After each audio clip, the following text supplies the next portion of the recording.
এবার যেন খোলস ছেড়ে আরও বেরিয়ে এলেন মার্কিন প্রেসিডেন্ট ডোনাল্ড ট্রাম্প। এবার তিনি কার্যত আয়াতুল্লাহ আলী খামেনি শাসন ব্যবস্থাকেই উপড়ে ফেলার ঘোষণা দিলেন। বোঝালেন দরকারে ইরানের বর্তমান শাসক গোষ্ঠীকেই সরিয়ে দেবে আমেরিকা। তবে ইরানের সর্বোচ্চ নেতা আয়াতুল্লাহ আলী খামেনিও পাল্টা হুঙ্কারে বলেছেন, যুক্তরাষ্ট্রকে চড়া মূল্য দিতে হবে, পেতে হবে কঠোর শাস্তি।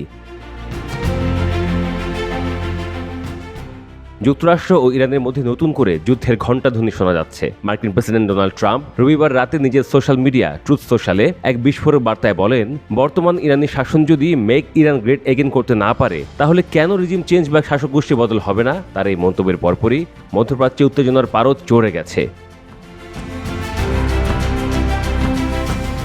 শনিবার রাতে ট্রাম্প প্রশাসন ইরানের 3টি গুরুত্বপূর্ণ পারমাণবিক স্থাপনা ফোর্দো, নাতানজ ও ইস্পাহানে একযোগে হামলা চালায়। 30,000 পাউন্ড ওজনের কয়েকটি বাংকার বাস্টার বোমা দিয়ে এই হামলা চালানো হয় বলে দাবি করেছে পেন্টাগন। মার্কিন প্রশাসনের মতে এই হামলায় ইরানি পারমাণবিক কার্যক্রমে মারাত্মক ধাক্কা লেগেছে। তবে ইরান এই আক্রমণকে লাল রেখা অতিক্রম করা বলে উল্লেখ করে প্রতিশোধ নেওয়ার ঘোষণা দিয়েছে। দেশটির প্রেসিডেন্ট মাসুদ পেজিশকিয়ান ফরাসি প্রেসিডেন্ট ম্যাক্রোকে বলেন, যুক্তরাষ্ট্র আমাদের আক্রমণ করেছে, আপনারা হলে কি করতেন? স্বাভাবিকভাবেই তাদের উচিত উপযুক্ত জবাব পাওয়া। ইতিমধ্যে ইরান ইসরায়েলের দিকে মিসাইল ছুড়েছে, যেগুলোর বিস্ফোরণে তেল আবিবে ব্যাপক ক্ষয়ক্ষতি হয়েছে এবং অনেক মানুষ আহত হয়েছেন। শহরের হাসপাতালগুলোতে আহতদের ভিড় বাড়ছে। আতঙ্কের মধ্যে দিন কাটাচ্ছেন ইসরায়েলিরা।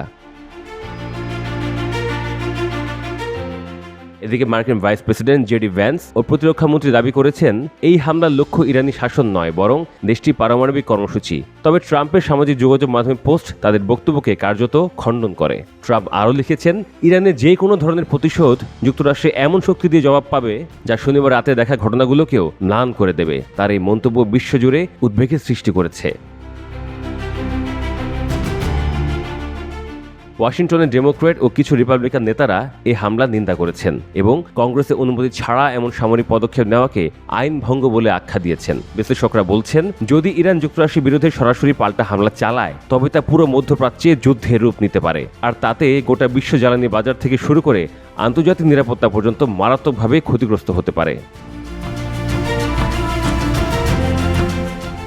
বিশ্ব এখন চেয়ে আছে ইরান কিভাবে প্রতিক্রিয়া জানায় এবং ট্রাম্প প্রশাসন কতদূর পর্যন্ত যেতে প্রস্তুত। একদিকে রেজিম চেঞ্জের হুমকি, অন্যদিকে যুদ্ধে দামামা। মধ্যপ্রাচ্যের আকাশে যেন অশান্তির ঝড় জেঁকে বসেছে।